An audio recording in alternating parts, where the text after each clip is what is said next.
Hello viewers, welcome to Sukanta sir classes. কেমিস্ট্রির second video আজকে আসছে। আজকে আমরা তোমাদের সঙ্গে বিভিন্ন তত্ত্ব, অর্থাৎ কেমিস্ট্রির বিভিন্ন তথ্য এবং তার অ্যাপ্লিকেশন এবং তত্ত্ব এর বাছাই করা 20টি কোশ্চেন এবং সম্পূর্ণ বর্ণনা নিয়ে আজকে আলোচনা করব, যেগুলো 2024-এর আপকামিং পরীক্ষার জন্য তোমাদের ইম্পর্টেন্ট। রেগুলার রাত 8টায় তোমরা জানো যে আমাদের সায়েন্সের সিরিজ তোমরা পেয়ে যাচ্ছ। ফিজিক্স, কেমিস্ট্রি, বায়োলজি সমস্তটাই সিরিজ কিন্তু থাকছে এক একদিন এক এক রকম বাইলিঙ্গুয়ালি। পিডিএফ পাওয়ার জন্য আমাদের টেলিগ্রামে চলে আসো এবং PYQ আকারে আমাদের সিরিজগুলো চলছে, অর্থাৎ প্রিভিয়াস ইয়ার কোয়েশ্চেন অ্যান্সার নিয়ে কিন্তু আলোচনা করা হচ্ছে। ঠিক আছে, শুধুমাত্র রেলওয়ে স্পেশাল ব্যাপারটা তা নয়, রেলওয়ের সঙ্গে সঙ্গে WBP with KP, PSC, SSC সমস্ত পরীক্ষার জন্য এগুলো কিন্তু সমানভাবে অ্যাপ্লিকেবল। ওকে, তো আমাদের ক্লাস রুটিনটা যদি একটুখানি দেখে নিই। রোজ সকাল 7টায় অর্থাৎ জেনারেল অ্যাওয়ারনেসের স্পেশাল ভিডিও থাকছে, ইংলিশের থাকছে সন্ধ্যে 7টায়। সায়েন্সের স্পেশাল সিরিজ চলছে রাত 8টা থেকে, সমস্তগুলো কিন্তু বাইলিঙ্গুয়ালি হচ্ছে। হ্যাঁ, আর ম্যাথামেটিক্স, জিআই, ডাউট ক্লিয়ার সমস্তটাই লাইভ আকারে থাকছে রাত 10টায়। যারা এখনো টেলিগ্রামের সঙ্গে আমাদের জয়েন হওনি, নিচে ডেসক্রিপশনে যাও এবং টেলিগ্রাম লিঙ্কের সঙ্গে জয়েন হয়ে যাও। আমাদের সমস্ত ভিডিও, পিডিএফ, নোটিফিকেশন যা যা আপডেট আছে সমস্তটা ওখানে প্রোভাইড করে দেওয়া হবে। আজকের 1 নাম্বার কোশ্চেন দেখে নাও। বলা হচ্ছে নিচের কোনটি চিনিকে অ্যালকোহলে রূপান্তরিত করে? ব্লিচিং, গাজন, জারণ নাকি পাস্তুরাইজেশন? নিচের কোন প্রক্রিয়াটি বলে দিয়েছে যে চিনিকে অ্যালকোহলে রূপান্তরিত করেছে? দেখো, এনটিপিসি আমাদের এসছে হচ্ছে 2021-এ।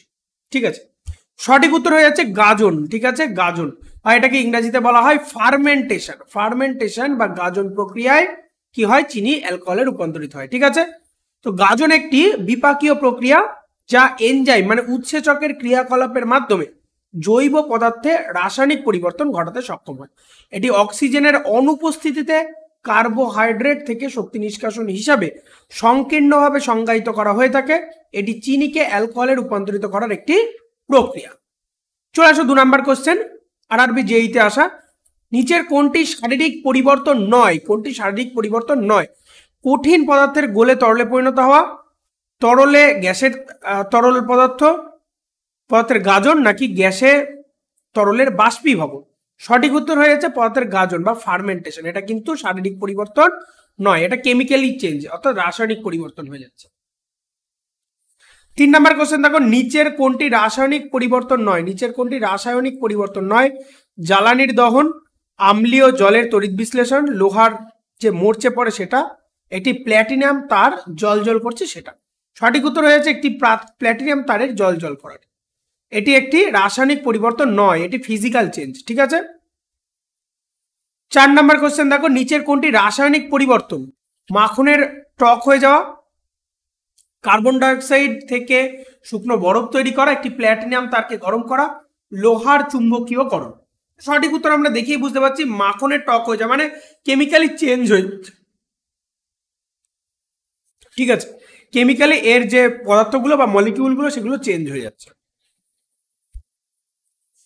5 নাম্বার কোশ্চেনে চলে আসো, লোহাতে মরচে ধরা সাধারণ এটা কিসের একটা উদাহরণ?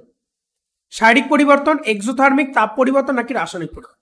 সঠিক উত্তর হয়ে যাচ্ছে রাসায়নিক পরিবর্তন এটা। ঠিক আছে, তো রাসায়নিক পরিবর্তনের আরো কয়েকটা উদাহরণ তুমি দেখে নাও। দুধকে দইতে রূপান্তরিত করা মানে ল্যাক্টোব্যাসিলাস দিয়ে, ধূপকাঠি লাঠি হবে না, ধূপকাঠি পোড়ানো, কাঠকে পোড়ানো, খাবার হজম, এগুলো সবই কিন্তু রাসায়নিক পরিবর্তন। হ্যাঁ, কেমিক্যাল চেঞ্জ হয়ে যাচ্ছে।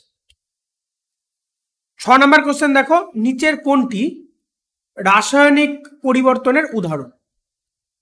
ঠিক আছে, সাবলিমেশন বা পরমানন্দ, স্ফটিককরণ, নিরপেক্ষকরণ নাকি পাতন? সঠিক উত্তর হচ্ছে নিরপেক্ষকরণ। ঠিক আছে, নিরপেক্ষকরণ হয়ে যাচ্ছে একটি রাসায়নিক পরিবর্তনের উদাহরণ। গ্যাস একটি রাসায়নিক পরিবর্তন নয়। এই যে নয়ের কোশ্চেনগুলো খুব ভালো করে দেখতে হবে। হ্যাঁ, কারণ পরিবর্তন পরে অনেকে অ্যান্সার করে দেয়। তো রাসায়নিক পরিবর্তন নয় হচ্ছে বরফের ঘন গলে যাওয়া। বরফের ঘন গলে যাওয়া, এটা ধরো বরফের আইস কিউব আছে একটা, ঠিক আছে, তো এই জিনিসটা যখন গলে জল হয়ে যাচ্ছে, এটা গলে ওয়াটার হয়ে যাচ্ছে তখন এটা ফিজিক্যাল চেঞ্জ হলো। কঠিন অবস্থায় ছিল সেটা তরল অবস্থায় চলে আসলো, আবার এটাকে তাপ দিয়ে কিন্তু আমরা এইখানে ফিরিয়ে নিয়ে যেতে পারি নির্দিষ্ট শেপ দিয়ে। ঠিক আছে, তাহলে এটা হয়ে যাচ্ছে ফিজিক্যাল চেঞ্জ। বিক্রিয়া হয়েছে কিনা তা নির্ধারণ করতে নিচের কোন পর্যবেক্ষণ আমাদের সাহায্য করে? অবস্থার পরিবর্তন, গ্যাস নির্গমন, রং পরিবর্তন, নাকি সমস্ত বিকল্প? মানে সবকটাই, এদের সবকটাই হচ্ছে রাসায়নিক বিক্রিয়া নির্ধারণের জন্য সাহায্য করে থাকে। 9 নম্বর কোশ্চেন দেখো, নিচের কোনটি শারীরিক পরিবর্তন? মানে ফিজিক্যাল চেঞ্জ।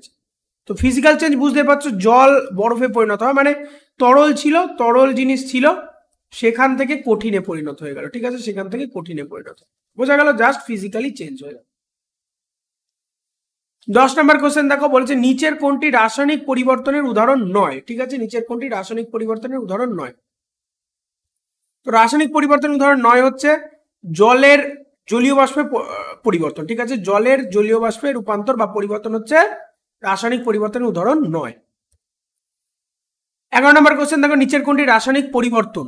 তা রাসায়নিক, দেখো একই কোশ্চেন, একই টাইপ। ঠিক আছে, একই টাইপ ঘুরে ফিরে কতবার পরীক্ষায় এসছে। ঠিক আছে, তাহলে এটা হচ্ছে দুধকে দইতে রূপান্তর করা, রূপান্তরিত করা, এটা হচ্ছে রাসায়নিক পরিবর্তন।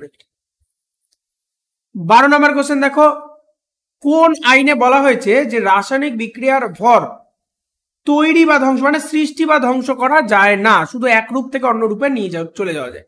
তো এটা হচ্ছে ভর সংরক্ষণের আইনের মধ্যে বলা হয়েছে, বা সূত্র, আইন তো না, অ্যাকচুয়ালি সূত্র বলা হয়।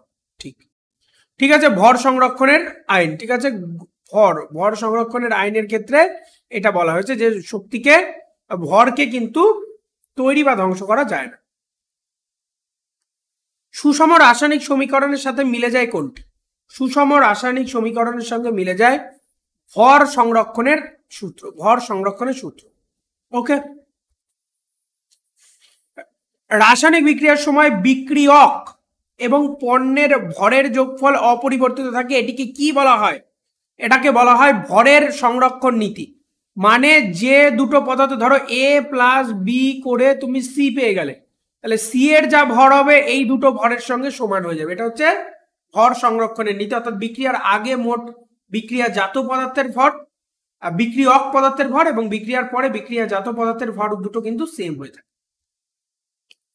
15 নম্বর প্রশ্ন, নিম্নলিখিত বিজ্ঞানীদের মধ্যে কে ধ্রুব অনুপাতের সূত্রটি উত্থাপন করেছিলেন? ধ্রুব অনুপাত, এটা হচ্ছে জোসেফ প্রুস্ট।